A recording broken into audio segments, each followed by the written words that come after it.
I greet you all in the mighty name of Jesus Christ. I welcome you to my ministry again today. We are reading from the book of Exodus today. We are reading from chapter 20, verse 3. And it reads, these are the 10 commandments. So we're looking at this specific one today. You shall have no other gods before me.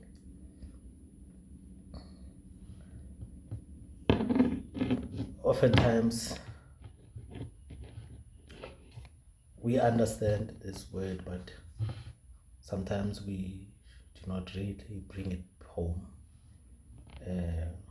I hear most of us who preach the word, even a lot of pastors, men of God and women of God, they tend to emphasize foreign gods or other gods being things like material, the things that we idolize, our idols, which is true. It is true that is another form of other gods. But now, there are other gods in the same sense as it was back then when the Ten Commandments, when the commandments were given to the children of Israel.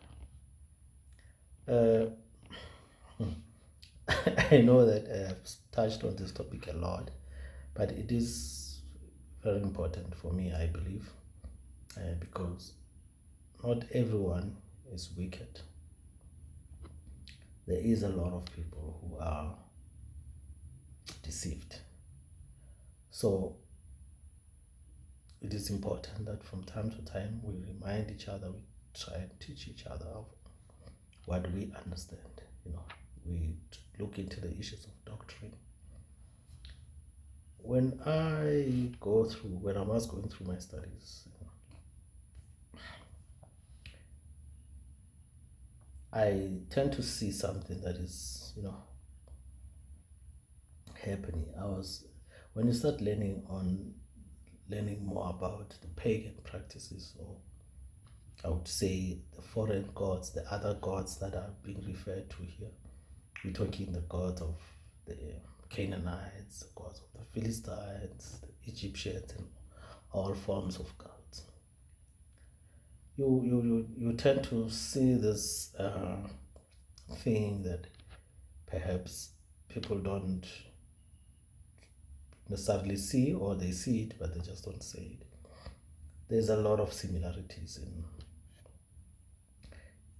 in the pagan practices and how Israel used to worship the Lord back in the days.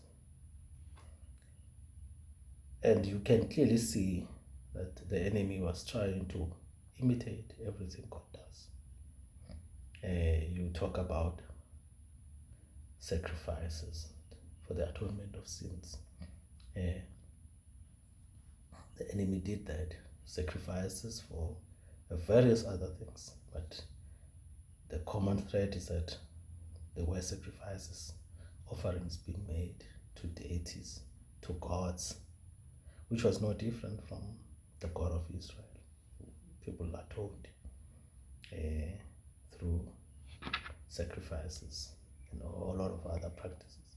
Now you start looking at some of the practices that were there, and you start realizing that there is room for people to actually use the Old Testament to deceive people into the worship of foreign gods. Now, in the Old Testament, I have highlighted that there was those similarities. But as time went by, came Jesus Christ and flipped the whole thing around, changed the whole story picture. And unfortunately for the enemy, he was still left behind in the Old Testament. So only late years after Jesus, only then did the enemy try and imitate the Lord again by bringing in his own form of Jesus, practiced by other religions. I don't want to mention names here, but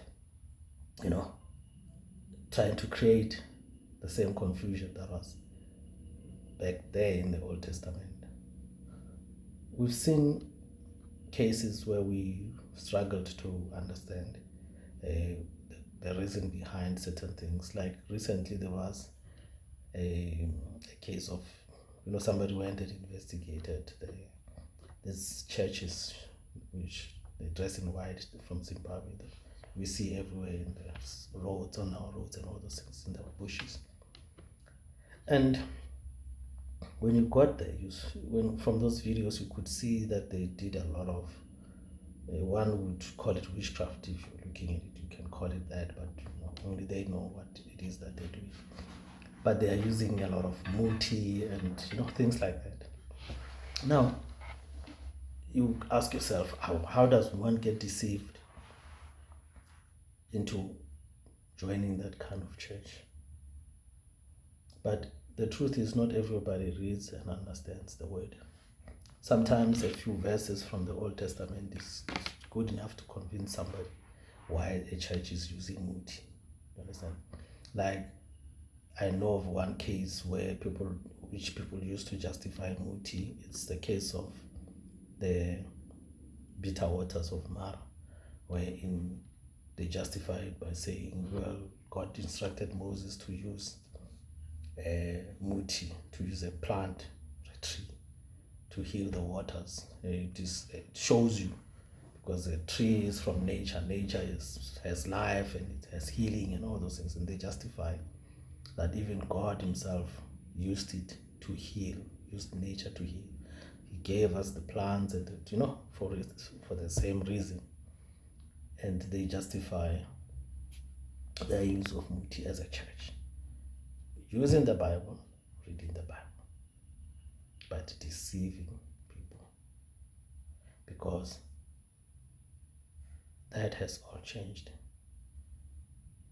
when Jesus Christ was born to save us from those practices.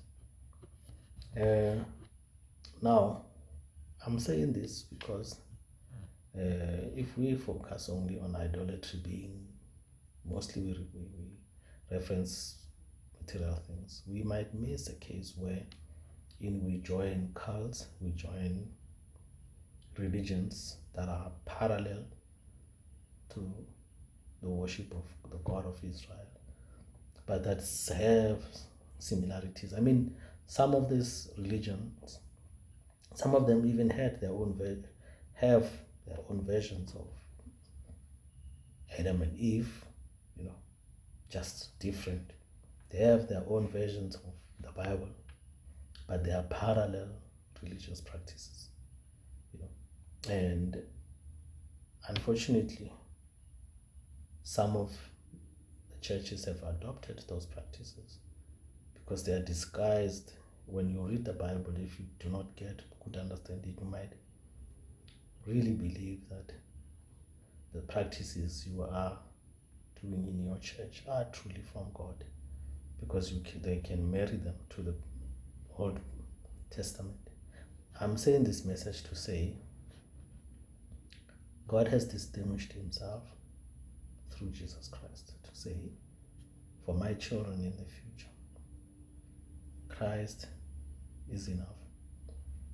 There is no need for any of the practices. There is no need to give burnt offerings and all those kind of things. There is Christ. So analyze, investigate, try and gain understanding of some of the practices that were not of God, the pagan practices from the nations such as your Persia, your Babylon, and the Greeks, the Romans and all those. Try and gain understanding of their gods and how they worked and what is it that they did. And you will see for yourself, learn for yourself what I'm trying to share here, the message I'm trying to push forward. Now, when you come into Africa, when you start looking into African traditions and all those, there's still similarities. We might not be able to write a book and say these are the similarities, but there is, because the one thing that we have to understand is that the blood is the currency. It's currency in the spiritual world. Now, for us, there's no need to share blood anymore. There's no need to sacrifice because Jesus was sacrificed for us. It's only the pagans and those who are not of God who would still offer sacrifices. I'm saying this and I'm not mincing my words. There's no need for sacrifices in the Church of Christ for the God of Israel. Jesus was the sacrifice. Practices of the Old Testament remain there in the Old Testament. And the enemy has imitated those. He is still stuck in the past. The new, that's why God says, I'm doing a new thing. The old is the old. Sacrifices are sacrifices, the things of the past. So be careful of the church you join and the practices that you engage in. God says, my children perish for the lack of knowledge. Introspect, check if you won't be one of those who perish for the lack of, due to the lack of knowledge. I think I will leave it there. I hope this message has blessed you as it has blessed me. May the good Lord himself keep you. May he cast his face to shine upon you. And may his peace be your portion. I thank you.